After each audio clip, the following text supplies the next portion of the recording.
On tonight's Air Arms TV, we take a trip to the Dark Continent and meet up with Air Arms South Africa's Matt Dubber.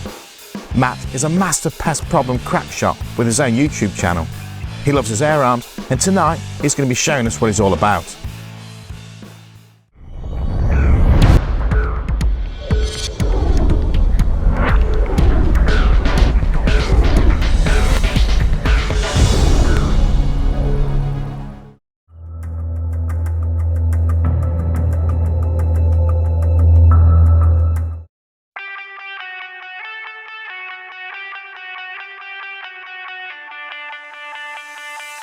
So far on Air Arms TV, we've been to the NAFTA Classic FT shoot and met up with rising star Jack Harris.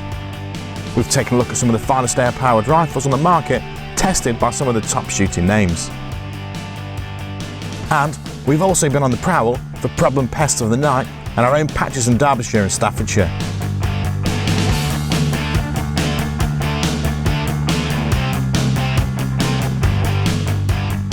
Tonight, we found ourselves a little further afield. Air Arms are a staple name of the shooting community and offer some of the best air rifles on the planet. Even though they're a British company with British-made air rifles, Air Arms are sold and shot on all corners of the globe. In South Africa, we've met up with Air Arms enthusiast Matt Dubber. Matt is a pest control hunter based in the stunning Eastern Cape, and he only shoots Air Arms. He's such a fan that he set up his own YouTube channel and named it, yep, you've guessed it, Air Arms Hunting South Africa. The pests on the Dark Continent are bigger, tougher and bite harder than those in the UK. So, to manage those pests, you've got to be a good shot, and Matt is just that. Not only can Matt take some tricky shots with his air rifles, he's also very knowledgeable about ballistics and is happy to share his knowledge with his audience. Grab a pen and a paper, it's time to learn how to shoot. Hi there, my name is Matt Dubber. I'm with Air Arms Hunting South Africa and Air Arms TV, and today I'm out here on a farm slap bang in the middle of South Africa's Eastern Cape. This area is well known for some of the best trophy hunting in the world, but today our quarry is on the complete opposite side of the spectrum. This farm has one of the worst pigeon and starling infestations I have ever seen in my life. So we're going to tackle that today, and once that's done we're going to go after a family of ground squirrels which have been stealing food from the feeding troughs. My rifle of choice today is the Air Arms S510 Xtra FAC. This is more than just a work of art. This is a high-powered air rifle capable of delivering a real punch at long ranges with pinpoint accuracy.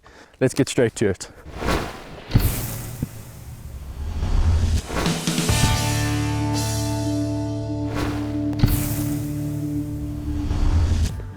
Now, as you can see here, this part of the world can get very dry, and that means that there's not always enough grass for the livestock to graze on, and extra feed has to be supplied. This feed contains a mix of everything required to keep the Brahmins healthy. The downside to this is that the grain in the feed attracts a whole lot of unwanted visitors. And when I say a whole lot, I mean a freaking army of birds. The rock pigeons and the pied starlings are the major culprits, and both need to be removed. But I'm going to target the pigeons first, as they consume a lot more. Their breast meat is also a favorite of mine. Over the years, I've learned how to make a very delicious pigeon pie. The starlings we will get to later. A quick look around the cattle enclosures reveals a whole lot of potential perching spots, so I begin to formulate a plan.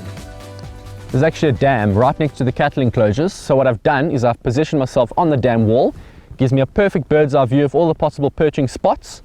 I've got my rangefinder here, I've got my anemometer, and I've got my range cards. So all I really need to do is range each possible perching spot, find out the wind speed and wind direction, and then set aim points for each possible spot so that when the birds land I can take my shots quickly. We're going to start off close, setting out a couple decoys in one of the empty enclosures, and once I'm happy with that we're going to push it out to, I don't know, maybe 85 to 100 meters depending on what the wind's doing, so we can see what this rifle can do. The first bird that comes in is nice and close.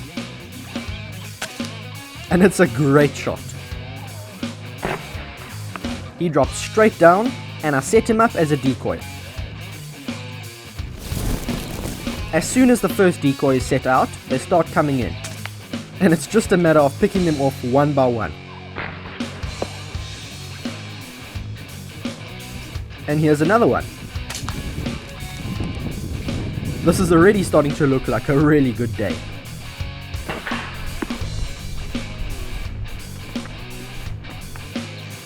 I look over to the decoy I'd set out, and there is plenty of activity. A well-placed spine shot supplies me with another decoy. Let's see what we can do. This is a 2 minute of angle shot. As insignificant as these birds may seem in the bigger picture of life, it's still important to dispatch them cleanly. It's just a matter of good hunting ethics and morals. I know that if I wound these birds, they'll fly off into the lucerne fields and I'll never find them. But I also know that I can trust this rifle to put the pellet exactly where it needs to go. Another bird comes and lands amongst the decoys. The S510 takes no prisoners.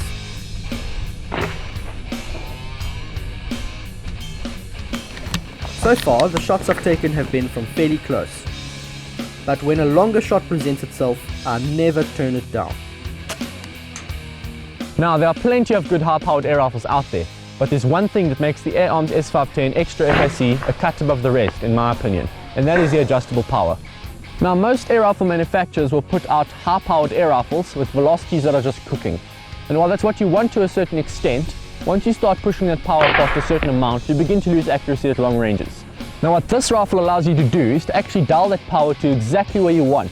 So you can find that sweet spot where the velocity is high enough to maintain a pretty flat trajectory, but low enough to be very stable at long ranges. The pigeon lands on the roof about 65 meters away, and I get a clean headshot. Now we're starting to get pretty far out now. This one is just under 90 meters. Nice. At this range, shot placement is more important. He collapses on the spot and will make a good decoy. The wind is actually pretty inconsistent. It's swirling around a bit and changing direction, but what's nice is that I can use the ripples on the dam right behind me as a reference point to find out the immediate wind direction. And just as I was hoping, this one comes in and lands right next to his friend, and is in for a nasty surprise.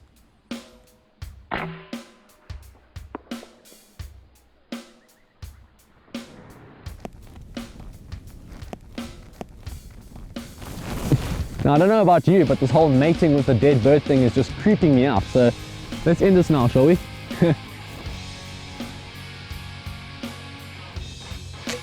Hunting pigeons is actually pretty simple.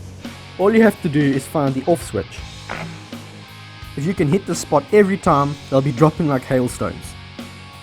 I'm not really happy with what the wind's doing at the moment. It's picked up a little bit and it's changed direction, so it's blowing from the side now. It's making things pretty difficult. So we're going to try and find a new shooting position and let's see how we go from here. Before moving off to my new spot, I decided to collect up some of the decoys before the crows get hold of them. There were plenty of crows circling around already. I have a pretty good idea where I want to set up next.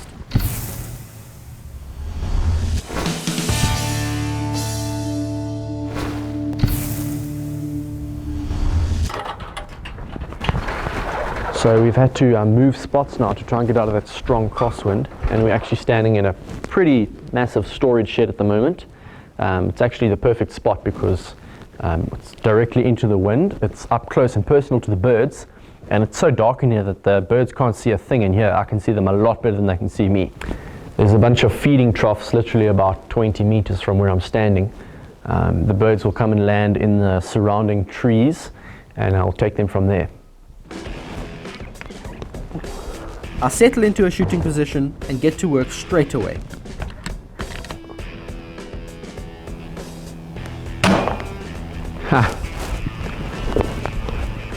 Now this one's quite interesting. I have to take a standing shot because he's half hidden by the wall, and I miss completely. But that's the beauty of a silenced air rifle.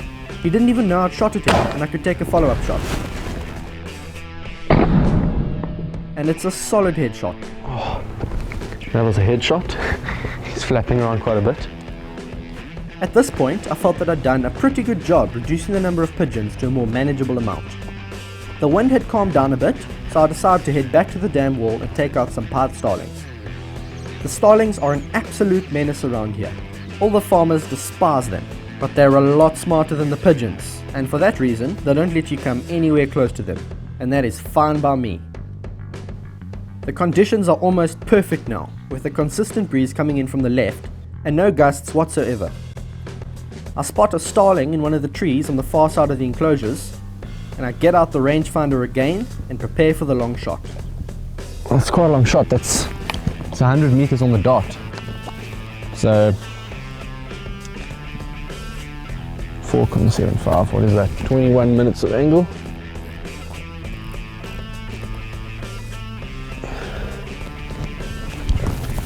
And I'm gonna hold 1 mil dot, no, 1.5 mil dots for the wind.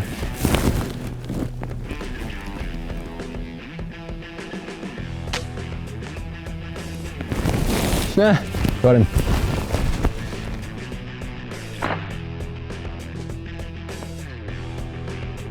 I get another opportunity from the same tree shortly afterwards, so it's just a matter of loading up again, getting on target and pulling the trigger.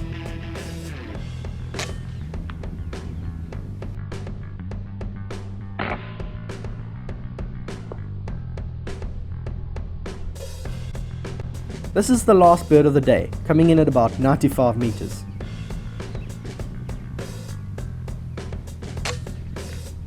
The pellet passes straight through his head for a perfect shot.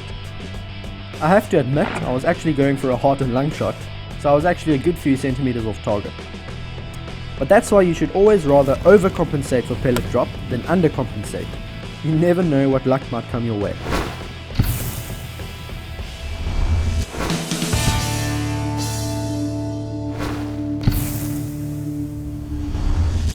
So, ground squirrel time.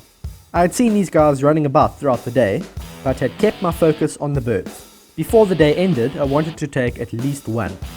They are extremely difficult to shoot because they don't like sitting still, and that's a nightmare if you're trying to film and shoot at the same time. But I finally get my chance.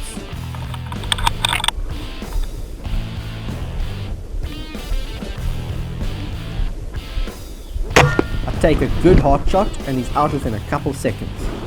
Well, the farmer had told me earlier that if I see any of these ground squirrels eating from the feed that I should take them out. I saw them scurrying across the road, and it turns out they have a whole bunch of holes. There's one right here. Didn't manage to get any of those, but I saw this guy just chilling in the sun and managed to take an offhand shot at him right here on the shoulder. Shot exited out the other shoulder for a clean kill. I realize it's only one of them, so it probably won't make that much of a difference to the overall number. I managed to get another one off camera, same shot placement. That's 2 for the bag, not too bad. It's been an awesome day shooting, one of the best I've had in a long time. We had some crazy action and I will definitely be back for more next year. To find out more about Mad Dubber, search for Air Arms Hunting SA on YouTube. To find out more about the amazing Air Arms S510 Xtra, visit airarms.co.uk. And click one of the boxes below to choose another amazing air-powered video from Team Wild TV and subscribe to be kept up to date with all the new shows and videos. You and Air Arms, a winning combination.